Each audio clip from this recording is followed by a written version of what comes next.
Eh, Ante esta crisis sanitaria, luego de realizar la primera presentación sobre diversidad genética y evolución molecular de SARS-CoV-2, cepa tipo S y L, ahora el quinto Copebio se complace en presentar este tema sobre estudio transcriptómico y respuestas farmacológicas inmune de SARS-CoV-2 de la enfermedad del coronavirus COVID-19.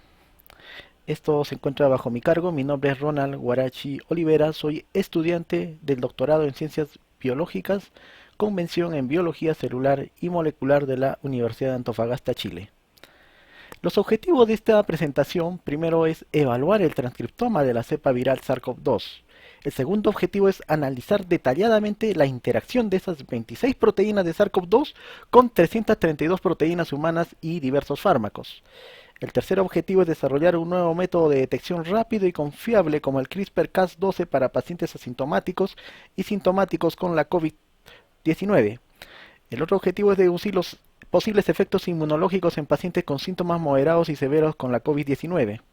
Y el último objetivo básicamente es analizar la expansión clonal y la secreción de citoquinas, así como los genes de expresión diferencial y gene ontology de pacientes con síntoma moderado y severo de COVID-19. En primer lugar, aquí tenemos en el mercado de Wuhan. Esta foto fue tomada unos meses antes de que ocurriera esta pandemia y precisamente vemos que este mercado se encuentra en condiciones deplorables, el, el piso completamente sucio, los animales viven en jaulas completamente sucias, lleno de muestras de heces, y vemos que existe una interacción muy cercana entre estos animales. Y recordemos que estos animales silvestres tienen una gran diversidad de coronavirus que aún no han sido identificados. Por lo tanto, estos coronavirus que no han sido identificados pueden saltar de un animal a otro animal y generar por recombinación nuevas cepas virales. Y muchas de esas cepas virales, algunas pueden ser patógenas y pueden dar lugar a nuevas pandemias, así como la peor que la COVID-19, siendo que la COVID-19 todavía es la punta del iceberg con respecto en este caso, a estos brotes epidémicos causados por estos animales silvestres. Por lo tanto, va a depender mucho de las políticas sanitarias que pueda aplicar China para poder evitar esos nuevos brotes, nuevas pandemias. Eh, bueno, lamentablemente China no es el único país que hace esa comercialización de animales silvestres, también lo hace Tailandia, ¿sí? Y algunos otros países asiáticos, básicamente. Ahora, eh, yendo a nuestro tema, tenemos aquí precisamente el transcriptoma del SARS-CoV-2. Este es el genoma del SARS-CoV-2, que tiene una longitud de 30.000 nucleótidos aproximadamente y está formado por el RNA genómico y el RNA subgenómico. Y el RNA genómico está formado por el ORF1A y el ORF1B. Y el RNA subgenómico está formado por los genes que van a expresar las proteínas Spike, la envoltura, membrana y la nucleocápside. Y luego tenemos aquí los factores accesorios, que está formado por el 3A, el 6, el 7A, el 7B, el 8 y el 10, básicamente. Entonces todo esto va a ser el RNA subgenómico y todo esto va a ser el RNA genómico. ¿Y cómo se transcribe? Este RNA genómico del SARS-CoV-2 se encuentra en sentido positivo, ¿sí? Pero ¿cómo es que transcribe? Va a transcribir, pero en sentido negativo, a partir de unos motivos llamadas las secuencias reguladoras de la transcripción. Por lo tanto, esto va a dirigirse en esta dirección de 5' a 3' y precisamente aquí existe una interrupción, el cual va a dar lugar a un cambio de plantilla del TRSB al TRSL. Por lo tanto, aquí tenemos una transcripción discontinua, haciendo ese cambio de plantilla. Entonces, esto se va a formar principalmente a partir de pequeños segmentos negativos, el cual va a dar lugar al genoma del SARS-CoV-2. Y estos precisamente a nivel del ARN subgenómico tenemos las secuencias líderes. Estas secuencias líderes básicamente están haciendo que expresen cada uno de estos genes y en cuanto a la estructura del SARS-CoV-2 está formada por la proteína Spike, ahí tenemos las proteínas Spike, tenemos la envoltura, la membrana, la nucleocápside que está acoplada al RNA genómico. Por lo tanto, para el secuenciamiento del SARS-CoV-2 del genoma, SARS-CoV-2, es recomendable utilizar la secuenciación directa por nanoporos, porque con el Illumina vamos a perder una gran cantidad de haplotipos. Entonces lo que se hizo básicamente fue utilizar las células Vero que han sido infectadas con el SARS-CoV-2. Y una vez que fueron infectadas estas células con el SARS-CoV-2, se hizo el secuenciamiento directo del RNA por nanoporo, obteniendo esta cantidad total de RIT, de más de 879.000 RIT aproximadamente, de los cuales la cantidad de RIT que se obtuvo al final fue en mayor porcentaje correspondiente al virus y fue suprimido en hospedadores, correspondiendo a un menor porcentaje. De esa cantidad, de ese porcentaje de virus, de ese porcentaje de RIT de virus, la mitad correspondía a la secuencia líder y la otra mitad corresponde a la secuencia no líder. Ahora, precisamente haciendo este estudio, se ve que en el extremo 3' tenemos, en todo caso, mayor cobertura, formado por los genes que corresponden a factores accesorios, o sea, el RNA subgenómico en este extremo. Y viendo aquí, por ejemplo, aquí viene a ser un poco mayor la lectura, ¿sí? Pero necesariamente aquí la mayor cobertura la tiene el extremo 3'. Y esto se corrobora con otro tipo de secuenciamiento que es nanobol DNA. Bueno, aquí se obtiene esa cantidad de lecturas y precisamente se tiene también un mayor porcentaje de virus en comparación al hospedero, y se obtiene también que la mayor cobertura se obtiene en el extremo 3', básicamente. Entonces, haciendo un mapeo tanto de la secuencia reguladoras de transcripción, lo vemos en este eje Y. En el eje X tenemos la secuencia del SARS-CoV-2 y precisamente vemos aquí la posición del punto de corte, ¿ya? Viene a ser mayormente, este es el extremo 3' y este vendría a ser del extremo 5'. Por lo tanto, la mayor lectura de unión se encuentra cerca del extremo 3' en cuanto al TRSB. O sea, esto lo estamos viendo con estos puntos rojos. Mayor RIT, o sea, mayores lecturas de unión, el cual va a dar lugar a partir de esa plantilla, que es el TRSB, tenemos, en todo caso, la secuencia del genoma del SARS-CoV-2. Y precisamente la mayor cantidad de RITs de unión lo tenemos en el extremo 5'. Entonces, esto nos demuestra que este genoma procede, que está en sentido positivo, procede a partir de las secuencias reguladoras de transcripción que se encuentran en sentido negativo. Y en cuanto a los procesos del empalme, ¿sí? Puede darse por decir, de la secuencia líder básicamente, se puede dar en cualquier punto del ORF1A o el RF1B que corresponde al RNA genómico. Ahora, la secuencia líder también puede estar lejos de la secuencia principal, o sea, lejos de la secuencia original, tal como lo observamos. O puede darse también en sitios locales que corresponden a la misma región, dando lugar a traslocaciones tanto en el ORF1A y el ORF1B, básicamente. Por lo tanto, esos RIT de unión básicamente corresponden mayormente al N, ¿sí? Seguido, tal como lo observamos ahí, esas lecturas de unión corresponden mayormente al N, seguido del S, seguido del 7A, seguido del 3A, seguido del 8, y así sucesivamente todos los genes accesorios y llegando al último lugar a los ORFA y ORFB. Ahora, en cuanto a la longitud de la cola poli A, que esto sirve mucho, la cola poli A está más que todo relacionado a procesos de replicación, ¿sí? Así como la degradación del ARN viral. Por lo tanto, el RNA genómico, la cola la cola poli A del RNA genómico, viene a ser mayor que la cola poli A de los RNA subgenómico.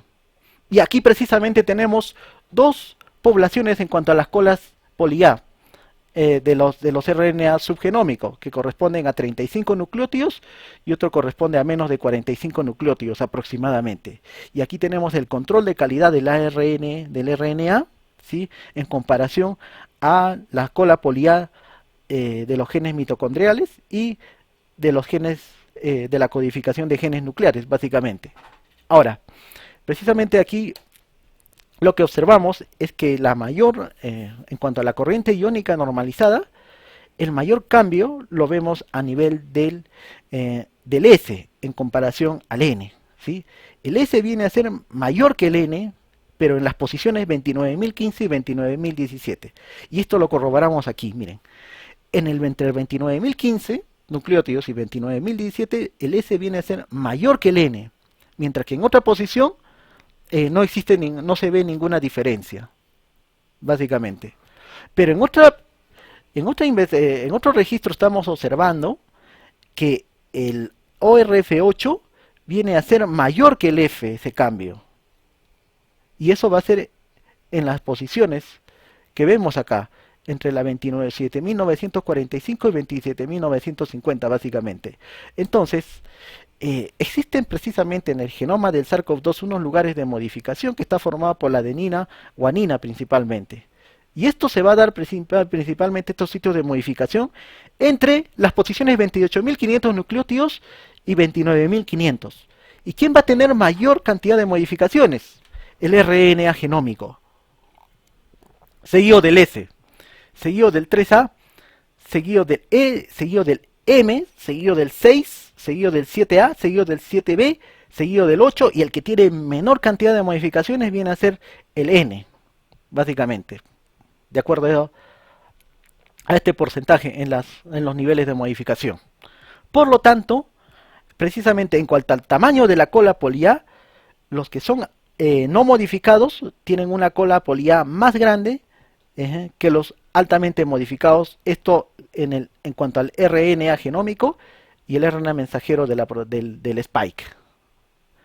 Por lo tanto, la cola poliA tiene mucho que ver, porque cuando infecta el virus, ¿qué pasa? Entra dentro de la célula, el virus, y la cola poliA a las 6 o 9 horas empieza a agrandarse, pero cuando va por más tiempo, después de la infección, pueden ser 120 horas, la cola poliA comienza a disminuir, o sea, la carga viral empieza a decaer. Por eso es importante el estudio de las colas poliA.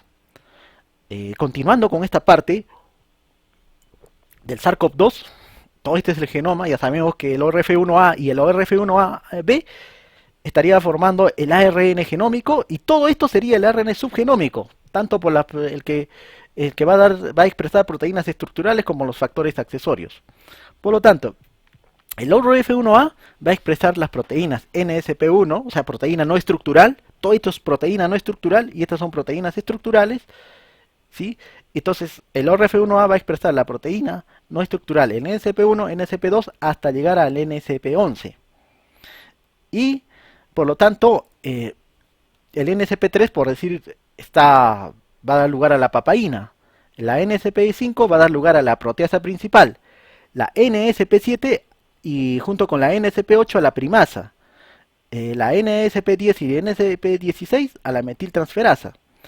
De la NSP12 a la NSP16 tenemos el ORF1B. Entonces el NSP12 está dando lugar a la RTP, que es la RNA polimerasa, dependiente del RNA, que es la que se encarga de la replicación del RNA, el cual el Remdesivir, que es un fármaco que se está aplicando bastante, que se ha aprobado por la FDA, va directamente a atacar aquí al RDRP.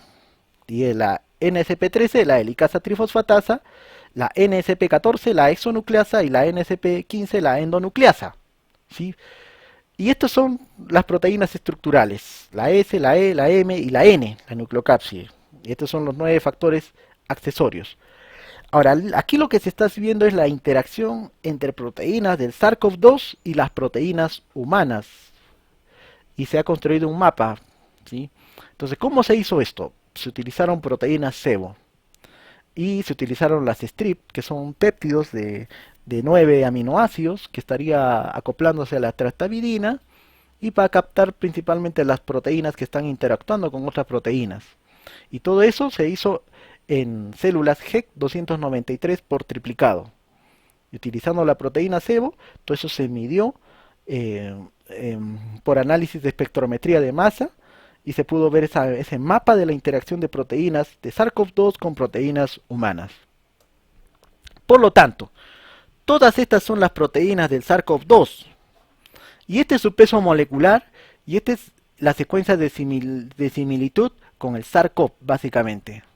Por lo tanto, el NCP1, cada una de estas proteínas del SARS-CoV-2 tiene su respectiva descripción. El NCP1, por ejemplo, participa en una respuesta antiviral de supresora del hospedador. El NCP2, por ejemplo, no es conocido. Acá también tenemos todas las descripciones. Por ejemplo, hay proteínas que no son conocidas, como la NCP9, desconocida. La NCP11, que es desconocida. La ORF7 es 7A, desconocida. ORF7B, desconocida. ORF8, desconocida. ORF9B, desconocida. ORF9C, desconocida. ORF10, desconocida. Ahora, de las 2784 secuencias de SARS-CoV-2 que se han estudiado, resulta que algunas tienen una mutación, así como un codón de parada en la posición 14. Eso corresponde a un 17,6% de secuencias. Por lo tanto, este ORF3 no vienen a ser prescindibles para la replicación, ¿sí? Por lo tanto, acá también se ha descubierto otra mutación, pero en el ORF9C, con un codón de parada en esta posición, en el 1,4% de secuencias. Y luego, una vez que se ha descrito todas las proteínas del SARS-CoV-2, principalmente hay proteínas que no se han podido detectar en el Western blot. Pero esta sí, mira, todas las que están con la flecha roja, el NCP1 está detectado, el NCP2 está detectado, el NCP5 está detectado y así sucesivamente todas las proteínas de SARS-CoV-2, pero algunas no pudieron ser detectadas por Western blot, así como la NCP4, la NSP6, la NSP11, la ORF3B, pero sí pudieron ser detectadas por espectrometría de masa.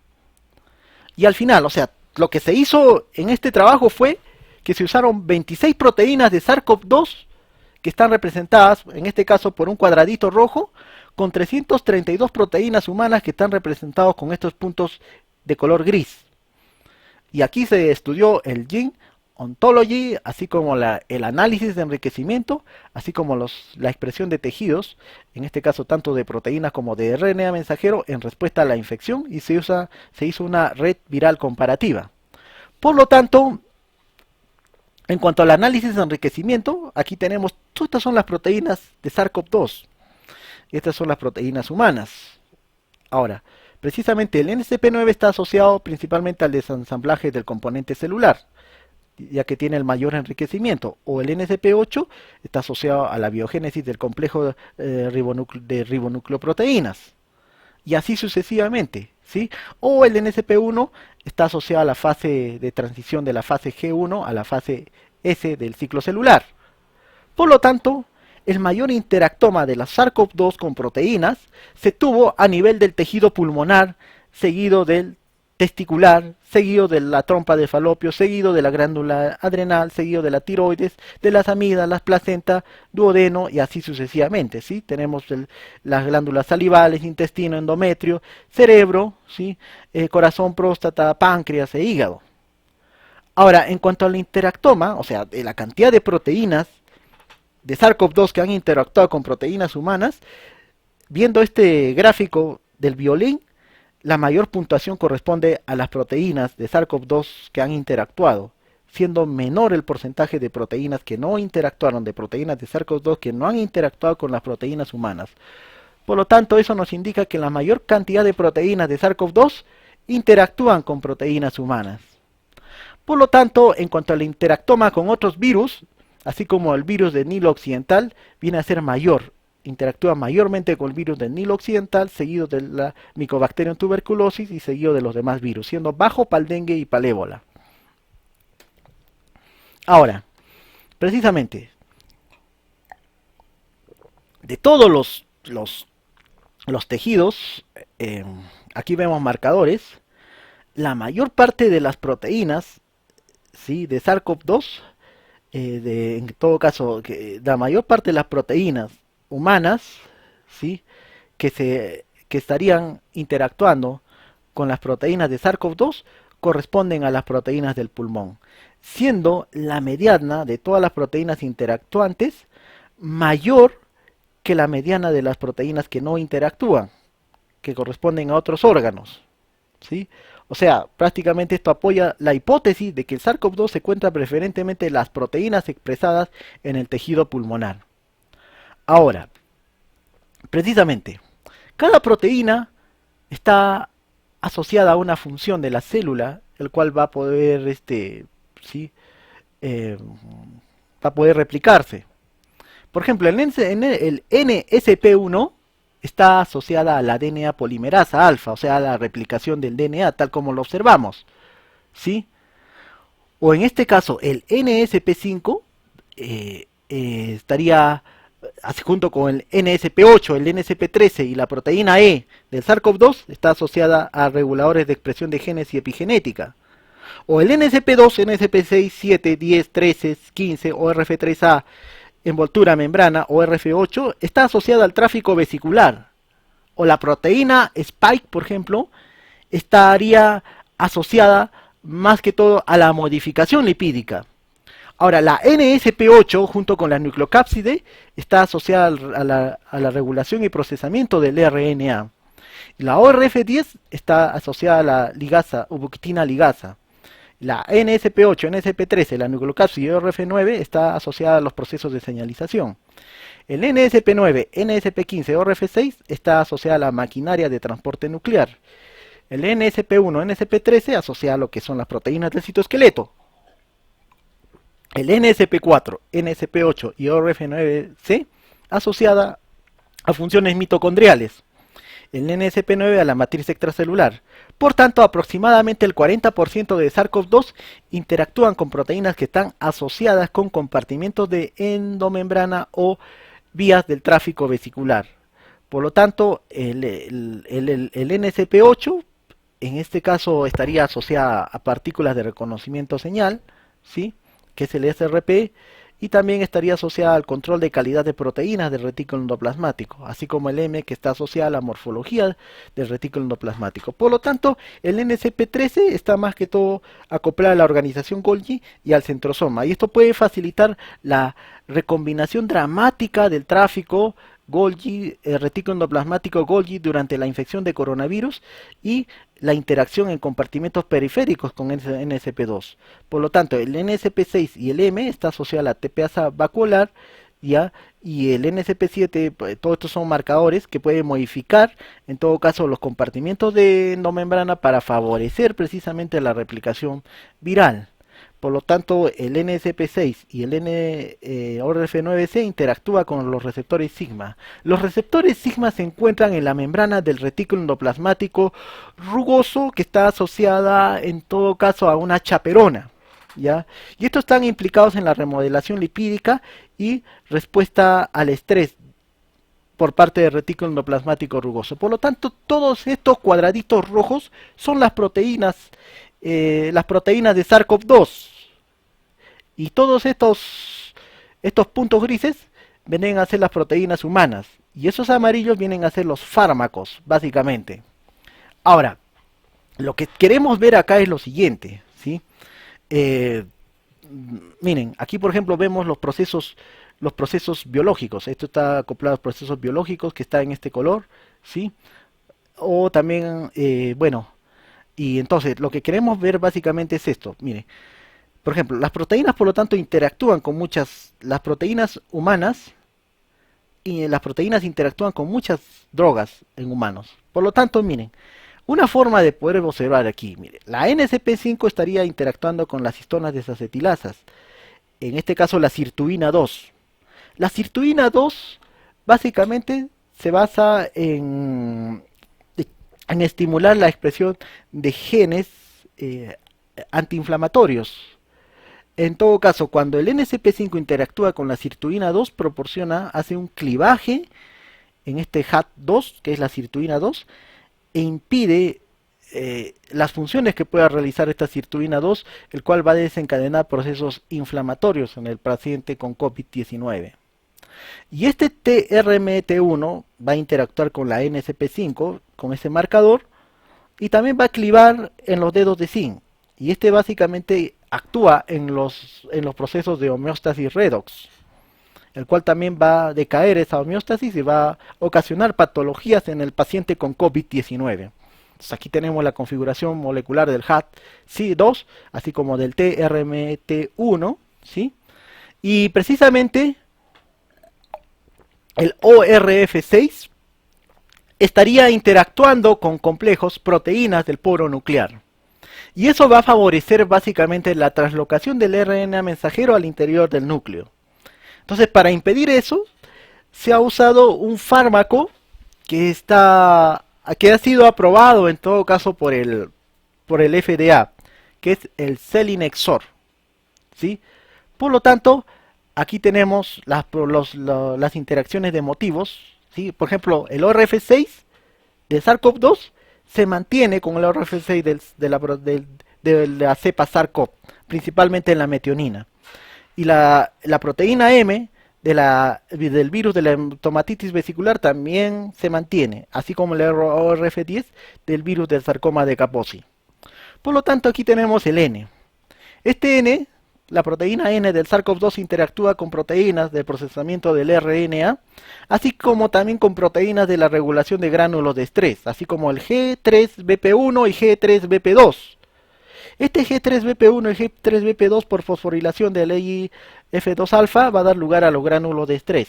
Y la presencia de estos gránulos de estrés aumentan las respuestas antivirales. Entonces, para disminuir la respuesta antiviral actúa este CK2, ¿sí? Este CK2 actúa para disminuir esos gránulos de estrés, que son las quinasas. Entonces, para impedir eso, podemos usar aquí un fármaco que también está aprobado por la FDA, que es el silmitacertib, y el TMSB, básicamente. Entonces, de esa manera, aumentamos las respuestas antivirales aplicando ese fármaco.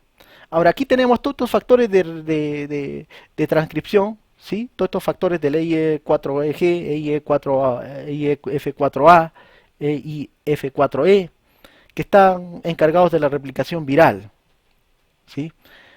Entonces nosotros podemos aplicar estos fármacos. Por ejemplo, acá van a impedir estos. Aplicamos el Ternatin 4, que estaría evitando la replicación viral. O el Sotatifin, también estaría evitando junto al Sotatifin.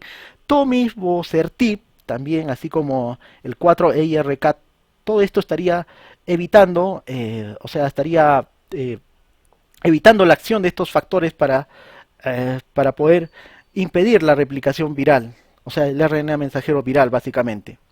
Ahora, precisamente, este es el RNA mensajero viral que tiene la partícula de reconocimiento señal que está llevando el RNA mensajero hacia la membrana del retículo endoplasmático rugoso para que pueda ingresar al interior del retículo endoplasmático gracias a este traslocón SEC61. Entonces, para impedir la entrada de ese RNA mensajero viral, lo que se está usando es este fármaco, el PS3061, que va a inhibir el funcionamiento de este traslocón SEC61 y así evitar la traslocación del ARN mensajero viral. El otro mecanismo, por ejemplo, del ORF10, por ejemplo, actúa de la siguiente forma. Este está, por ejemplo, interactuando con el CULIN2 o CUL2. Ahí tenemos el ORF10, el segmento del ORF10 del SARS-CoV-2. Pero este ORF10, para que pueda interactuar con el CULIN2, necesita estas proteínas, el SIC11B, ELOC-C y ELOC-B. Y entonces aquí ocurre el proceso de nedilación para que pueda pasar este sustrato, o sea, esta ubiquitina a otro sustrato, y así desencadenar los procesos de la infección viral.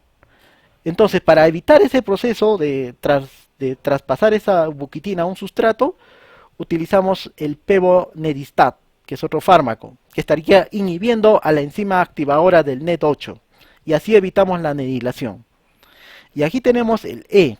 La proteína E está acoplada a los bromodominios, que también favorece la infección viral. Ahora, esta proteína E de SARS-CoV-2 se conserva en otras cepas virales de SARS-CoV o coronavirus de murciélago, histona o influenza, virus de la influenza básicamente. Entonces aquí tenemos estos fármacos que van a impedir el acoplamiento de la proteína E a los bromodominios, así como la BB4744, CPI0610, RBX208 y así sucesivamente, ¿sí? Estos son prefármacos, ¿sí? Ahora, ¿cómo es que se hace el tratamiento con drogas o fármacos en cultivos celulares? La célula más usada para la infección viral de SARS-CoV-2 sería las células Vero. Entonces hacemos el cultivo de células Vero 24 horas antes de la infección, ¿sí? Y 2 horas antes de la infección con SARS-CoV-2 lo tratamos con drogas o fármacos.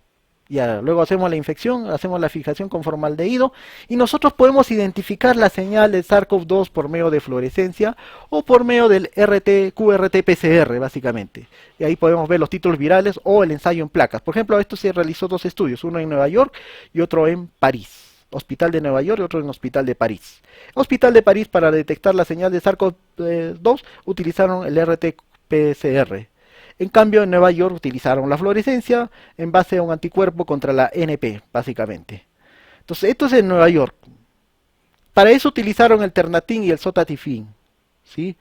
Ahora, estos están implicados en los procesos de replicación viral, estos fármacos. Entonces, cuando se aplicó estos fármacos, lo que ocurría que en los hospitales de Nueva York bajaba la señal por fluorescencia del SARS-CoV-2, así como la viabilidad celular. Ahora, aquí lo que estamos observando, en hospitales de París, vemos que por RT-PCR baja también la carga viral, así como también la señal de SARS-CoV-2 por RT-PCR y la viabilidad de la célula, ¿sí? Entonces estos fueron efectivos, pero había una disminución también de la viabilidad celular. Ahora aquí lo que vemos es receptores, en todo caso fármacos ligados a receptores sigma. Ya sabemos que los receptores sigma se encuentran a nivel de la membrana del retículo endoplasmático acoplado a las chaperonas. Por lo tanto, los fármacos que están relacionados con los receptores sigma es la PB28, el haloperidol, también tenemos la PD1444-18 y también tenemos la hidroxicloroquina. Ahora, precisamente, me estaba olvidando, la clemastin y también cloperastina también son fármacos que están asociados que van a interactuar con los receptores sigma. Solo que estos son antihistamínicos, o sea, son antitusígenos, ¿sí? Y precisamente se ve que con la PB28 baja la señal de SARS-CoV-2, la fluorescencia. Igual con el haloperidol, ¿sí? Y vemos que también baja la viabilidad celular, aunque no mucho. Acá con el cloperastin vemos que está bajando la señal de SARS-CoV-2, pero aumenta la viabilidad celular. Esto es bueno, ¿sí? Tal como lo observamos, pero con la PD1444-18 baja la señal viral, pero también disminuye la viabilidad celular. Con el clemastin también, miren, baja también la señal de SARS-CoV-2, así como también de la viabilidad celular. Con la hidroxicloroquina también baja y también disminuye, pero ahí tiene una desventaja la hidroxicloroquina. Vamos a verlo ahora. Aquí tenemos el Sotatifin. Es bueno el Sotatifin en cierto modo, porque aquí requiero menos cantidad de dosis media para poder disminuir la señal de SARS-CoV-2. Ahora, si nosotros vemos la hidroxicloroquina, requerimos una gran cantidad de hidroxicloroquina de dosis media para poder bajar la señal de SARS-CoV-2, comparado a la PD28 que requiere 0,278 micromoles. En todo caso, por lo tanto, la PB28 viene a ser 20 veces más potente que la hidroxicloroquina. Y en cuanto a la aplicación de estos fármacos, en las líneas celulares, aquí tenemos el control que es el DMSO, la hidroxicloroquina. Después de la infección, miren, 2 horas, a las 4 horas baja la fluorescencia del SARS-CoV-2. La PB28 no se observa acá no se estaría observando tan buenos resultados, pero en el Sotatifin, por ejemplo, está bajando también la carga viral, ¿sí? Ahora, bueno, no es que no se observen buenos resultados, pero baja la carga viral, ¿sí? Pero se mantiene constante ahí conforme van pasando las horas después de la infección. Ahora, principalmente los receptores sigma 1 y sigma 2 son comunes a los distintos tipos de fármacos que vemos, así como los antipsicóticos, la PB28, la PD1444-18, los fármacos de la antimalaria y así como los antihistamínicos. Ahora, respecto al dextrometorfan, que es un antitusígeno. Básicamente este va a desencadenar una actividad proviral. O sea, vemos que aquí está creciendo la carga viral, aplicando el dextrometorfán, ¿sí? Entonces, por lo tanto, esto no sería recomendable en el uso de pacientes con COVID-19. En cuanto a los acoplamientos resistores sigma 1 y sigma R2, los que mejor se ajustan, por ejemplo, vienen a ser la PB28. Pero si nosotros vemos la hidroxicloroquina, ¿sí? Esta es la que menos se ajusta. Por lo tanto, esto permite la reapertura de los canales de potasio provocando arritmias en pacientes con COVID-19 y esto puede provocar unas arritmias, el cual puede provocar la muerte del paciente contagiado con COVID-19. Ahora, el Remdesivir ha sido muy divulgado últimamente y ha dado muy buenos resultados según estudios, y tanto así que ha sido aprobado por la FDA, y precisamente el Remdesivir está actuando en esta región del ORF1b, que es el RDRP, RNA polimerasa, dependiente de la del RNA, que es el encargado de la replicación del RNA. Entonces, el Remdesivir actúa sobre esta enzima y va a degradarlo, y eso va a impedir la replicación viral, obteniendo buenos resultados. Ahora, hay un método para detección de CRISPR-Cas12, puesto que eh, debido a la gran cantidad de población que está infectándose cada día, aumenta más y más, la propagación del SARS-CoV-2 aumenta más y más, principalmente en Estados Unidos, Brasil, bueno, es España, aunque España parece que ya lo tiene un poco controlado, pero hay países latinoamericanos, por ejemplo Perú, que está aumentando la propagación al igual que Chile, ¿sí? Quienes están manteniendo mejor este caso podría ser Uruguay, por ejemplo, Uruguay, Paraguay, donde la propagación es menor. En todo caso, en países donde se tiene esa mayor tasa de propagación viral, eh, sería bueno el uso de algunos kits que puedan eh, requerir menos tiempo para la detección de pacientes infectados con COVID-19. En todo caso, de todo este de todo este genoma del SARS-CoV-2 en paciente COVID-19, eh, las regiones que se han usado para identificar han sido el E y el N. Y se han usado unos primers de acuerdo a protocolos establecidos por la Organización Mundial de la Salud y Control de Prevención de Enfermedades. Y también tenemos los primers de los RT-LAMP. Ahí tenemos los primers y se han hecho unas modificaciones para diseñar estos cebadores establecidos por los protocolos de la Organización Mundial de la Salud y Control de Enfermedades Infecciosas, en base al RT-LAMP. Y mediante el Cas12 se ha podido detectar en base al gen N las tres cepas diferentes de SARS-CoV-2. Perdón, de coronavirus, así como el SARS-CoV-2 o el SARS o coronavirus de murciélago. Y lo mismo en cuanto al gen E, también se han podido distinguir tres tipos diferentes de cepas, de SARS-CoV-2, del SARS y coronavirus de murciélago. Y esto es lo que se necesita para poder identificar por el CRISPR-Cas12. Aquí tenemos el mini block de calor, el cual se encuentra a 65 grados. Y aquí es donde hacemos el RT-LAMP, donde se hace la amplificación isotérmica mediada por lazo. Y este sería el Cas12, que estaría a unos 37 grados. La proteína Cas12 pues, se va a dirigir específicamente a la proteína, o mejor dicho, al gen, ya sea el N, o puede ser el E de SARS-CoV-2 para cortar y mandarlo a un sistema de flujo lateral, del cual si sale la bandita del N significa que es un presunto positivo, ¿sí? Entonces todo es el equipo que se requiere para hacer este ensayo basado en el CRISPR-Cas12. Aquí tenemos la tonsila faríngea, la muestra nasofaríngea, el cual lo colocamos ahí, hacemos la extracción del RNA y hacemos la amplificación isotérmica RT-LAMP, tanto del gen E, del gen N, y este va a ser el control propio del humano, RNA-SAP. De ahí usamos el Cas12, el cual va a ir en ese bloque térmico, que está a 37 grados, este está a 62 grados isotérmica. Esto se va a dirigir específicamente a la secuencia y pasamos al flujo lateral, ¿sí? Y lo bueno que todo esto dura como 30 o 40 minutos, o sea, incluso es más sensible que el PCR convencional y menos tiempo todavía. ¿sí? Y pasamos al sistema de flujo lateral y vemos en el sistema de flujo lateral que cuando se refiere al gen N nos sale una bandita. Significa que es un presunto positivo.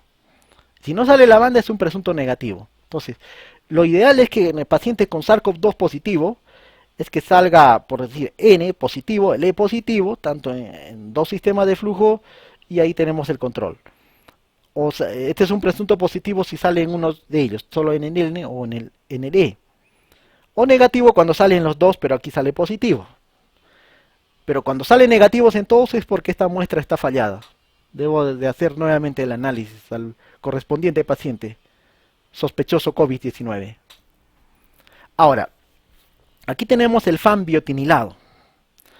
Utilizamos el CAS para hacer el corte y se traspasa al sistema de flujo lateral. De tal manera que al hacer el corte contra ese gen específico, ya sea el E o el N, en muestras positivas aparece la banda. Ah, perfecto, está bien. Pero si no aparece, bueno, no es que esté bien, aparece la banda, significa que es positivo. Pero si es que no aparece, significa que es negativo, ¿sí? Ahora, precisamente, vemos a diferentes concentraciones 5 femtomolar, ¿sí? Eh, en este eh, en este sistema de flujo lateral y en menos de 2,5 minutos ya estamos viendo la señal, o sea, poco tiempo ya estamos detectando si el paciente tiene o no tiene SARS-CoV-2 o está infectado, ¿sí? O en todo caso, ¿sí? A los 5 minutos se detecta bien perfectamente la banda. Entonces aquí hacemos el RT-PCR y ahí estamos viendo el límite de detección hasta los 0.2 más o menos. ¿Sí? Pero utilizando el otro CRISPR dirigido a endonucleasas de ADN, SARS-CoV-2 trans reportero, eh, vemos que la señal por fluorescencia se mantiene hasta 10 copias virales por nucleótido, por microlitro, perdón. 10 copias virales por microlitro, o sea, comenzando desde 2500, 1200, 600 hasta 10 copias virales por microlitro. Entonces, en base a eso tenemos respectivamente esa banda correspondiente, ¿sí? Solo con 10 microlitros, o sea, eso significa que es altamente sensible este método, ¿sí? Solo requerimos 10 copias virales por microlitro para poder ver si ese paciente es positivo o no positivo para la COVID-19. Entonces se tomaron varias muestras de pacientes, ¿sí? De los cuales 9 fueron positivos. 1, 2, 3, 4, 5, 6, 7, 8, 9, ¿sí? Gracias a esta señal normalizada. En pacientes se hicieron, por ejemplo, tomaron muestras nasofaringias y orofaringias. El A sería nasofaringia, el B sería orofaringia. Y uno fue negativo y una muestra fue fallada, porque no aparecía señal en ninguna de ellas, ni en el gen E, ni en el gen N, ni en el gen, ni en la RNasa P. Y este es el virus de la influenza, ya, tanto nasofaringia como orofaringia, y resulta que son negativos, o coronavirus, también son todos negativos. Ahora, en cuanto a los pacientes COVID, ¿sí? Vamos a tomar como ejemplo al 6, en este caso, se hicieron 3 réplicas. Este puede ser la primera réplica donde aparece una banda más visible en el gen N, menos visible en el gen E, pero en la réplica 2 aparece la banda más visible en el gen E, y aquí tenemos el gen N, pero este ya es positivo en sí. Y este sería el control negativo y este sería el control positivo. El control negativo donde no aparece ninguna banda y este sería el control positivo. Entonces, se ha detectado por el método del CRISPR-Cas en pacientes, 38 pacientes, ¿sí? Positivos y 2 pacientes negativos, básicamente. Ahora, lo que queremos deducir aquí es cómo es que actúa el sistema inmunológico ante la presencia del virus. Eh, Realmente, lo que se ha detectado en pacientes contagiados con la COVID-19, principalmente es la linfopenia, ¿sí? Y también una tormenta de citoquinas, así como la interleuquina 6, básicamente. Entonces, cuando ingresa el virus, lo que el virus va a generar son los PAM y los DAM, o sea, los patrones moleculares asociados a patógenos que se refieren al ARN viral, ¿sí? Así como algunos fosfolípidos oxidados. O, por ejemplo, pueden ser los DAMs, que son patrones moleculares asociados al daño, que consiste en la liberación del contenido intracelular de la célula muerta. Esto puede ser las proteínas del shock térmico, por ejemplo. Y todos estos PAM y DAMs están activando a los macrófagos. Y estos macrófagos van a hacer que liberen la interleuquina 6, la interleuquina 1 beta.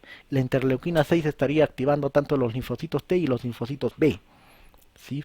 Entonces, esto puede activar a los neutrófilos, que va a fagocitar, ¿sí? Partículas extrañas, pero el linfocito TCD8 lo que va a hacer es matar células que han sido infectadas con virus. Esto sería lo normal. Este sería lo correcto, lo que debería pasar para que todo sea bonito, como quien dice.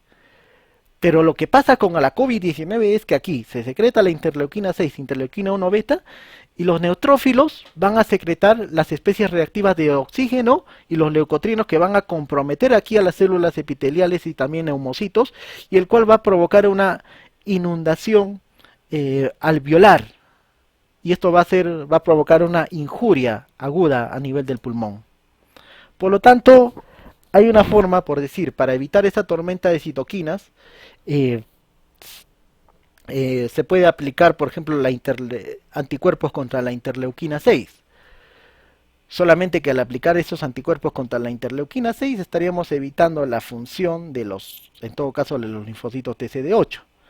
En todo caso, si nosotros aplicamos, por ejemplo, estas células CAR-T, las células CAR-T son células que han sido modificadas por ingeniería genética que vamos a programar para que ataque a las células tumorales, ¿sí?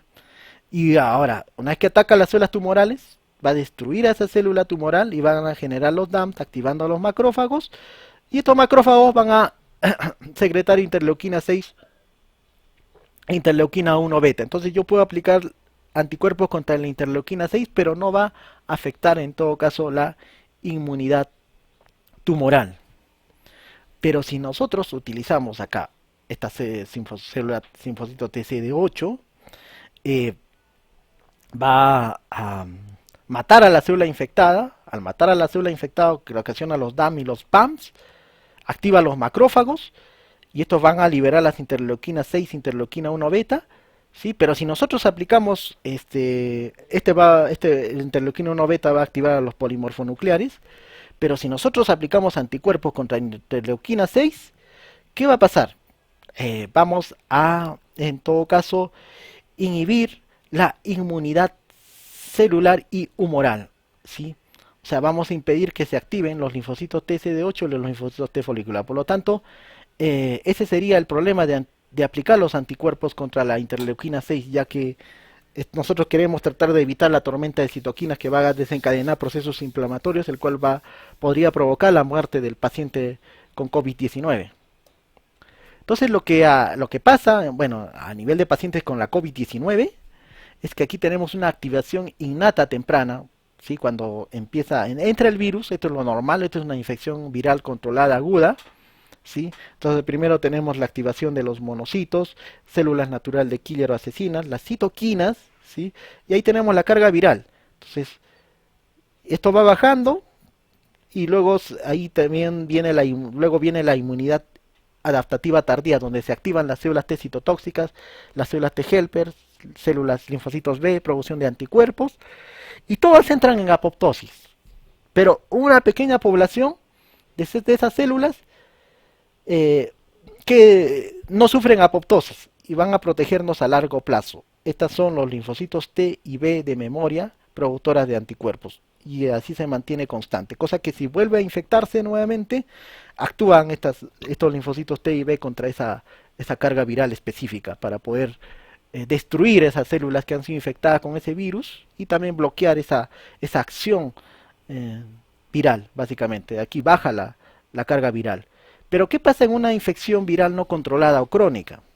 Vemos que aquí, por ejemplo, a pesar de que hay aquí tenemos una activación innata persistente, toxicidad por citoquinas, que va a generar procesos inflamatorios, pero lo que se ve normalmente en un paciente con la COVID-19 en estado severo, ¿sí?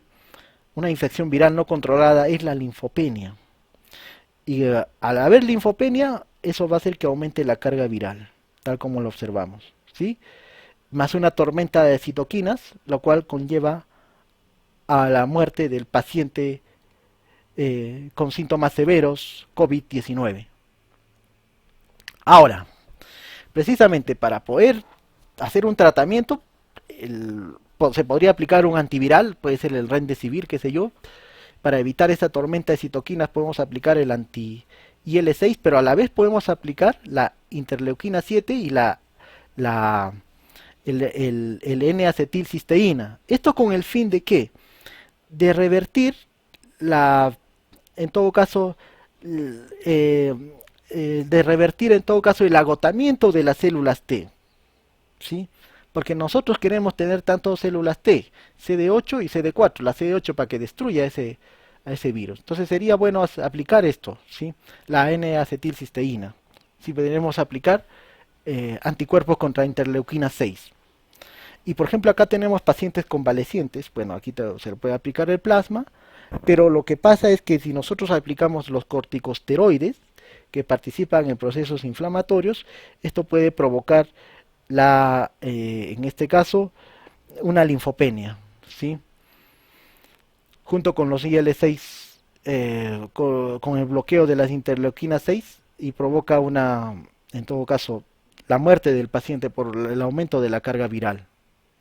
Ahora, en cuanto al single cell, observamos lo siguiente. En cuanto a las respuestas inmunitarias, que han sido anormales, que normalmente se ha visto linfopenia en pacientes severos, con síntomas severos de la COVID-19, precisamente en animales de experimentación donde se les infecta el SARS-CoV-2, se han encontrado como 31 grupos, ¿ya? De los cuales los macrófagos son los que tienen un mayor enriquecimiento, tal como se observa, ¿sí? Y esos grupos, otros grupos, por ejemplo, tenemos células epiteliales, células plasmáticas, mastocitos, linfocitos T, natural de quilla, linfocitos B, células dendríticas mieloides, células dendríticas plasmacitoides, ¿sí? Provienen de las mismas muestras, pero macrófagos se ha encontrado un mayor enriquecimiento en distintos grupos. Y precisamente se han hecho el siguiente diseño, se han usado pacientes sanos, cuatro pacientes en todo caso, pacientes COVID con síntoma moderado, tres pacientes con síntoma severo, COVID-19, y precisamente en pacientes con síntomas severos con la COVID-19 se ha encontrado una mayor cantidad de macrófagos y neutrófilos y una menor cantidad de células dendríticas mieloides, células dendríticas plasmacitoides, linfocitos T, linfocitos NK, linfocitos B y células plasmáticas, en comparación a pacientes con síntomas moderados, básicamente. Ahora, en base a esto se ha detectado unos marcadores, o sea, en los macrófagos se han detectado un grupo de marcadores determinado por los genes expresados diferencialmente. Son cuatro grupos, ¿sí? De marcadores de monocitos tipo periférico o expresión de altos niveles de quimoquinas, ese es el grupo 2, o este es el grupo 3, inmunoreguladores expresados y genes profibróticos, o también macrófagos alveolares, o sea, genes de macrófagos alveolares y genes asociados con las funciones metabólicas lipídicas. Esos son los cuatro grupos que se han detectado por genes de expresión diferencial. Y esos cuatro grupos se han asociado, ahí tenemos todos los marcadores, ¿sí? Asociados en cuatro grupos, tanto en pacientes sanos, por ejemplo, tienen esta mayor cantidad de marcadores asociados a funciones lipídicas, metabólicas y funciones alveolares, y pacientes moderados, que está en color verde, que sería el grupo 2, que está asociado a este tipo de marcador, básicamente, ¿sí? O en paciente con síntomas severos, tenemos mayormente del grupo 1, del grupo 2 y del grupo 3, ¿sí? O sea, este grupo que lo pueden ver aquí en los genes de expresión diferencial, básicamente. Y estos son los marcadores que se han encontrado tanto para pacientes con síntomas severos, tanto el FCN1 y el SPP1. Y estos son pacientes que se han encontrado con síntomas moderados y pacientes sanos. Estos son los marcadores, este es el marcador, mejor dicho, que es el FABP4. Entonces, también se hizo Gene Ontology de todos los genes encontrados en función a los componentes celulares, en función a los procesos biológicos o funciones moleculares. 4 grupos distintos, en marcadores de monocitos, de macrófagos básicamente. Y también se ha estudiado los receptores de los linfocitos T. En base a los receptores de los linfocitos T se han encontrado 8 grupos. Abajo tenemos a los linfocitos TCD8, ¿sí? En la parte superior tenemos a los linfocitos TCD4. En la parte derecha tenemos a los linfocitos T proliferativos, ¿sí? Y en la parte izquierda tenemos a los linfocitos T innatos. Ahora, precisamente en pacientes con síntoma moderado de la COVID-19 se ha encontrado distribución agregada, dando lugar a una transcripción homogénea a nivel de la expansión clonal. Pero en pacientes severos se ha encontrado una distribución difusa, pero con una transcripción heterogénea a nivel de la expansión clonal. Por lo tanto, en pacientes moderados se ha encontrado mayor expansión clonal, en todo caso con linfocito TCD8, ¿sí? A diferencia de los pacientes con síntomas severos. Por lo tanto, las puntuaciones fueron mayores para pacientes con expansión clonal, ¿sí? En pacientes con síntomas moderados, ¿sí? Y menor puntuación de expansión de que no hubo una expansión clonal, pero para pacientes con síntomas severos, básicamente. Y bueno, y en pacientes severos se ha encontrado, por ejemplo, una secreción de una mayor cantidad de interleuquinas, así como la interleuquina 6, 8, 1 beta, ¿sí? Y eso provocó procesos inflamatorios que puede llevar a la muerte del paciente. Por lo tanto, de acuerdo a las conclusiones, bueno, terminamos con esto, que de acuerdo a la presentación anterior, o sea, mi primera presentación que fue sobre diversidad genética y evolución molecular de SARS-CoV-2, es muy posible que se presenten nuevas pandemias. ¿Por qué es posible que se presenten nuevas pandemias a futuro? Porque existe una gran cantidad de coronavirus que aún no han sido identificados, ¿sí? Y debido al mal hábito de comercialización y consumo de animales silvestres que se da en China y otros países asiáticos como Tailandia, hace que exista un mayor contacto entre animales y humanos dentro de un mercado, provocando nuevas epidemias y poniendo en peligro a todos los países del mundo, siendo esta COVID-19 la punta del iceberg, porque se viene más, lamentablemente. Ahora, claro, la forma de lo que se tendría que hacer acá, la recomendación es identificar más cepas de coronavirus, ¿sí? Y cambiar esas políticas sanitarias que tienen estos países, así como China, dedicado al consumo salvaje de estos animales silvestres por parte de la población. Ahora, el genoma de SARS-CoV-2 en sentido positivo se transcribe a partir de motivos denominados secuencias reguladoras de transcripción en sentido negativo, ¿sí? O sea, se da a partir de esas reguladores de transcripción, que son motivos, que es el TRSB, que cambia de plantilla al TSRL, o sea, es una transcripción discontinua, básicamente. Y la estructura del genoma de SARS-CoV-2 autoproteolíticamente expresa proteínas no estructurales y estructurales. Estas interactúan con proteínas humanas, modificando funciones celulares, provocando patologías, y donde la mayor parte de las proteínas SARS-CoV-2 interactúa con las proteínas del pulmón, seguida de las proteínas del testículo y trompa de falopio. Ahora, el método de detección en pacientes asintomáticos y sintomáticos más rápido y barato podría ser el CRISPR-Cas12. Ahora, en pacientes severos con COVID-19, en respuestas inmunitarias principalmente se ha observado linfopenia y una alta cantidad y una tormenta de citoquinas.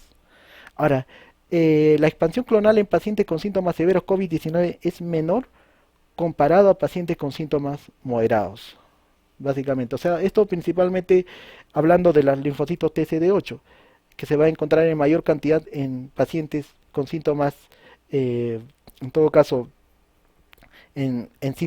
con síntomas moderados, y una menor expansión en pacientes con síntomas severos, o sea, menor cantidad de linfocito TCD8. Muchas gracias.